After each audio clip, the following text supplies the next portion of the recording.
اب یہ یقین ایسا ہے جو ہمارا جب تک پختہ نہیں ہوگا کوئی وظیفہ تعویذ اثر نہیں کرے گا۔ آپ قرآن پڑھ رہے ہیں لیکن آپ کی سوچ ہی مضبوط نہیں ہے، آپ کا عقیدہ ہی مضبوط نہیں ہے، تو آپ کو فائدہ قرآن کی آیت سے نہیں ہوگا، آپ کو پنڈت کی پھونک سے ہو جائے گا، آپ کو قبر پہ جا کے سجدہ کرنے سے ہو جائے گا فائدہ، کیونکہ آپ کا یقین وہاں لگا ہوا ہے۔ اللہ خود فرماتا ہے، حدیث قدسی ہے، میں بندے کے گمان کے مطابق فیصلہ کرتا ہوں۔ پنڈت بت کے آگے جا کے ایک بندہ جو ہے جھکتا ہے، وہاں اس کا کام ہو جاتا ہے، کرتا کون ہے؟ اللہ۔ لیکن اللہ بتاتا ہے کہ دیکھو اس کے سوچ اور فکر خراب ہوئی ہے، اس نے اپنے کام کے لیے بت کے آگے جھکا، لیکن دینے والا تو میں ہوں، لیکن اس نے اپنی آخرت اور دنیا تباہ کر دی۔ تو یہ آیت کریمہ اللہ تعالیٰ نے جو ہے سورہ روم کے اندر نازل فرمائی ہے، اور اللہ نے اس میں خود فرمایا کہ وَلَقَدْ أَرْسَلْنَا مِن قَبْلِكَ رُسُلًا إِلَىٰ قَوْمِهِمْ، اللہ کہتے ہیں میں نے ہر نبی کو بھیجا اس کی قوم کے پاس، اور اس نے جا کر اس قوم کے سامنے جا کر تبلیغ کی بالبینات، اور واضح دلائل معجزات وہ لا کر پیش کیا۔ اچھا، نبی نے معجزات پیش کیے، ہر نبی کا معجزہ مختلف ہوا کرتا تھا، اور سارے نبیوں کے معجزے جمع کریں، ہمارے نبی صلی اللہ علیہ وسلم کے معجزات ان سب سے زیادہ ہیں، اور سارے نبیوں کے معجزات وقت کے ساتھ تھے، چلے گئے، ختم۔ لیکن ہمارے نبی صلی اللہ علیہ وسلم کے معجزات قیامت تک زندہ ہیں، اور جن میں دو بڑے معجزے ہیں، ایک ان میں قرآن پاک ہے، اور اس جیسا کلام ہے ہی نہیں کسی کے پاس۔ پھر اللہ رب العزت نے فرمایا کہ بالبینات، وہ واضح باتیں پیش کر کے، تو فانتقمنا من الذین اجرموا، جب نبیوں کی توہین کی، نبی کا انکار کیا قوم نے، تو میں نے انتقام لیا مجرموں سے، میں نے ان کو پھر جو ہے پکڑ میں لایا، پھر میں نے ان کو سزا دی۔ آج ان قوموں کے نام و نشان ہی نہیں ملتے، عذاب ان پر آیا، ان کی بستیاں تہس نہس ہیں۔ آپ ایک ایک جگہ جا کر دیکھیں تو اللہ تعالیٰ آپ کو دکھائے گا کہ یہاں یہ قوم، یہاں یہ قوم، تو اللہ فرماتے ہیں کہ میں نے ان کو تہس نہس کر دیا، میں نے ان کو پکڑ میں لے آیا، کیوں کہ انہوں نے نبیوں کی مخالفت کی۔ اب جو نبیوں والا کام کرے گا نا، جو نبیوں والا انداز اپنائے گا، جو نبیوں کی سنت اپنائے گا، نبی کی غلامی کرے گا، وہ نبی بنی اسرائیل کے تھے، ان کا مقام ہمارے نبی صلی اللہ علیہ وسلم سے بلند ہرگز نہیں ہے۔ تو جو محمد صلی اللہ علیہ وسلم کی غلامی کرے گا، اتباع کرے گا، ان کی پیروی کرے گا، تو اس کے ساتھ اللہ کی مدد کتنی ہوگی۔ ان نبیوں کے ماننے والوں کے ساتھ بھی اتنی مدد تھی، تو آخری نبی محمد صلی اللہ علیہ وسلم ہیں، تو آپ کی امت کی تو طاقت ہی زیادہ ہے، مقام بھی زیادہ ہے۔ تو اب آپ دیکھیے اللہ فرماتے ہیں ان کے ساتھ میں نے یہ کیا، یہ آیات ان کے لیے بتائی جا رہی ہیں۔ تو آپ اپنا دیکھیے، آپ کی شان یہ ہے کہ آپ انفرادی طور پہ ہوں یا اجتماعی طور پر ہوں، آپ کے ساتھ اللہ کی مدد ایسے ہی آئے گی۔ یہ آیت کریمہ اللہ کہتے ہیں فانتقمنا من الذین اجرموا، میں نے پکڑا ان لوگوں کو جو مجرم تھے۔ مجرم، کافر کا لفظ نہیں بولا، کافر کفر کرنے والا ہوتا ہے، کفر پہ اللہ نے کسی قوم پہ عذاب نہیں بھیجا۔ آج دنیا میں ہم کہتے ہیں یہ سارے کافر ہمارے ارد گرد رہ رہے ہیں، کوئی بات نہیں، رہیں، سکون سے زندگی گزاریں، اور ہم ان کی حفاظت بلکہ کریں گے، ہم ان کی جو ہے نگہبانی کریں گے۔ صحابہ نے ایسے کیا، لیکن اللہ نے کسی قوم کو بھی پکڑا ہے تو جرموں پہ پکڑا ہے، ناپ تول میں کمی جو ہے، جھوٹ بولنا، فساد کرنا، اور قتل و غارت کرنا، اور جو ہے اسی طرح جو ہے امن و امان کا مسئلے کو پیدا کرنا، لوگوں پہ ڈاکے ڈالنا، چوریاں کرنا، اب یہ کام ظلم کرنا، تشدد کرنا۔ اچھا، پورے قرآن میں نبیوں کی قوموں کا جو ذکر ہے وہ سارے کفر پہ، ایک قوم پہ بھی عذاب نہیں آیا کہ یہ کافر ہے، نہیں۔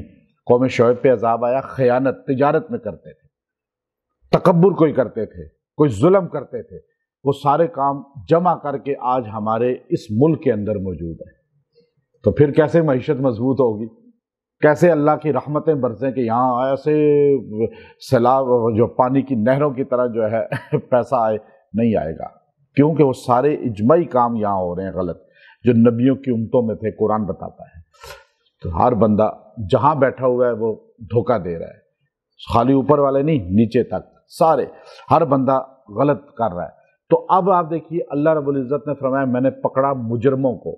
اب مجرم تو آج پکڑے جا رہے ہیں سارے کے سارے، ہم پریشانیوں کے اندر ہیں، تو اب ہم کہتے ہیں یا اللہ ہم کیوں پکڑے جا رہے ہیں، ہمارا وزیر اعظم خالی پکڑا جائے؟ نہیں، آج ہر بندہ مجرم ہے، ہر بندہ نبی کا بھی جو ہے سنت چھوڑ رہا ہے، اسلام کی تعلیمات کو بھی چھوڑ رہا ہے، ظلم بھی کر رہا ہے، جھوٹ بھی بول رہا ہے، فراڈ بھی کر رہا ہے، دھوکہ بھی کر رہا ہے، خیانت بھی کر رہا ہے، ہر چیز کر رہا ہے، ٹھیک ہے، جس کا جہاں داؤ لگتا ہے، تو چاہے وہ مسجد میں بیٹھا ہوا ہے، چاہے وہ مندر میں بیٹھا ہوا ہے، چاہے وہ بازار میں بیٹھا ہوا ہے، چاہے وہ سیٹ پہ بیٹھا ہوا ہے، عدالت میں بیٹھا ہوا ہے، کچہری میں بیٹھا ہوا ہے، ہر جگہ تھانے میں ایک ہی کام ہو رہا ہے۔ تو اس لیے جب تک سارے ٹھیک نہیں ہوں گے ہر بندہ، اب جب آپ اپنی اصلاح خود کر لیں گے، آپ اپنے آپ کو نبی صلی اللہ علیہ وسلم کی اتباع میں لانے کی کوشش کریں گے، پھر آپ کی طرف کوئی مڑ کے دیکھے، آپ کو پریشان کرے، آپ کو تکلیف دینے کی کوشش کرے، تو بس پھر اللہ اسے ایسے پکڑے گا جیسے ان کو پکڑا۔ وہ کیا ہے؟ وہ آیت کریمہ یہ ہے، اس کے ساتھ کا آخری حصہ اللہ نے فرمایا وَكَانَ حَقًّا عَلَيْنَا نَصْرُ الْمُؤْمِنِينَ، مجھ پر حق ہے کہ میں مومنین کی مدد کروں، اللہ کہہ رہا ہے۔ اب باپ کہتا ہے میرے پہ حق ہے کہ میں اپنے بچوں کو پالوں، تو پالتا ہے نہیں پالتا؟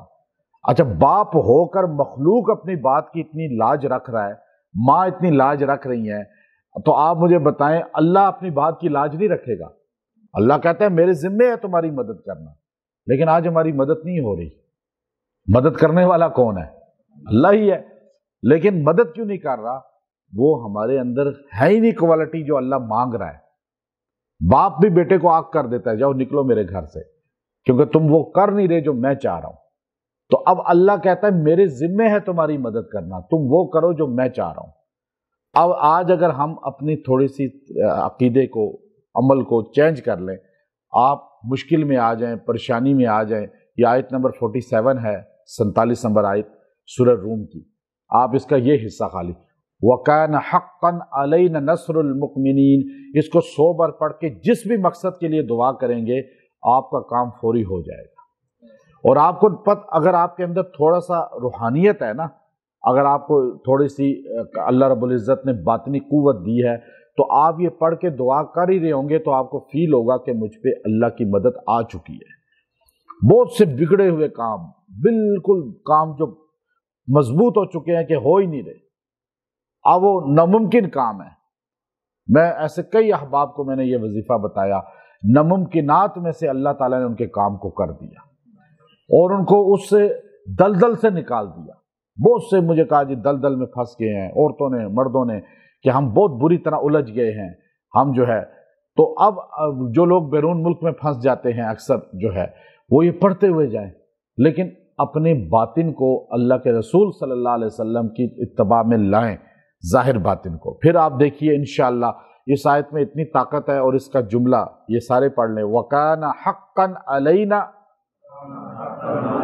نَصْرُ الْمُؤْمِنِينَ۔ اب آپ ویسے ہی کہیں جائیں، پڑھتے جائیں، آپ پڑھتے جائیں، اور خاص طور پہ ہماری جو یہ ادارے ہیں، کوئی بھی ہے، چاہے وہ پولیس سے ہے، آرمی سے ہے، دیگر بھی جو عوام میں جاتے ہیں، اکثر جہاں خطرہ ہوتا ہے، یا آپ بھی کہیں جاتے ہیں جہاں خطرہ ہوتا ہے، جہاں اپنی جان کا بھی خطرہ ہے، تو آپ یہ پڑھتے جائیں، انشاءاللہ اللہ کی مدد ایسی آئے گی کہ آپ کو پتہ چلے گا کہ اللہ کی مدد آ رہی ہے۔ کہیں بھی آپ کسی ایسے مقام پہ جائیں جہاں پہ آپ کو ٹینشن کا مسئلہ ہو، آپ یہ پڑھتے جائیں، وَكَانَ حَقًّا عَلَيْنَا نَصْرُ الْمُؤْمِنِينَ۔ اللہ نے اپنے ذمے لیا ہے، لیکن شرط رکھی ہے مومن بنو، یعنی اپنے ظاہر تو اسلام ہے، آپ ظاہری مسلمان ہیں، میں ظاہری مسلمان ہوں، اندر سے جب ہم بدل جائیں گے تو اسے ایمان کہتے ہیں، مومن کہتے ہیں۔ تو اب یہ اندر، اللہ نے اندر کی بات کی ہے، ظاہر کی بات نہیں کی۔ اللہ نے کہا ظاہر تو آپ نے کلمہ پڑھ لیا، حلیہ بنا لیا، باطن بھی آپ کا ٹھیک ہو جائے تو پھر آپ کی مدد کرنا اللہ کے ذمے ہے۔ پھر آپ کو کوئی انگلی یوں کرے گا، اللہ اس کا ہاتھ کاٹ دے گا، شل کر دے گا۔ ایسے ہوا ہے، تاریخ کے واقعات ہیں۔ اللہ عمل کی توفیق دے۔ وآخر دعوانا ان الحمد للہ رب العالمین۔